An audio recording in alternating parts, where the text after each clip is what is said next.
Hi friends, అందరికీ నమస్కారం. Friends, ఇప్పుడు వచ్చిన న్యూస్. ఘోర విషాదం, దేశంలో భారీ వరదలు, 350 మంది మృతి, పరిస్థితి తీవ్ర విషమం అనే అప్డేట్ అయితే రావడం జరిగింది ఫ్రెండ్స్. సో దానికి సంబంధించిన వివరాలు చెప్పడానికి నేను ఈ వీడియో చూస్తున్నాను. వీడియో నచ్చినట్లయితే వీడియోకు లైక్ ఇచ్చి సపోర్ట్ చేయండి. అలాగే నా ఛానల్ సబ్స్క్రైబ్ చేసి ఫాలో అవ్వండి. ఫ్రెండ్స్, భారీ వర్షాలకు ఆఫ్ఘనిస్తాన్ అల్లాడిపోతుంది. ఈ వర్షాలకు ఆకస్మిక వరదలు సంభవించి వందలాది మంది ప్రాణాలు కోల్పోయారు. బదాఖ్షాన్, బాగ్లాన్, ఘోర్, హెరాత్ ప్రావిన్సుల్లో వరదలు బీభత్సం సృష్టించాయి.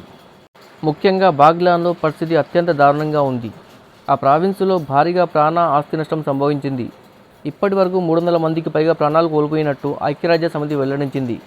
2000కు పైగా ఇళ్లు ధ్వంసమైనట్లు తెలిపింది. ఐక్యరాజ్య సమితి ప్రపంచ ఆహార కార్యక్రమం ఆఫ్ఘాన్ డైరెక్టర్ రానా డెరాజ్ మాట్లాడుతూ, బాగ్లాన్ ప్రావిన్సులో వరదలకు 311 మంది మృత్యువాత పడ్డారని వాపోయారు. 2011 గృహాలు పూర్తిగా ధ్వంసం కాగా మరో 2800 నివాసాలు పాక్షికంగా దెబ్బతిన్నాయి. 3 మసీదులు, 4 పాఠశాలలు కూడా కుప్పకూలాయి. బూర్కా జిల్లాలో అధిక ప్రాణనష్టం జరిగిందని, ఇళ్లలో చిక్కుకొని 200 మంది చనిపోయారని ఆయన తెలిపారు.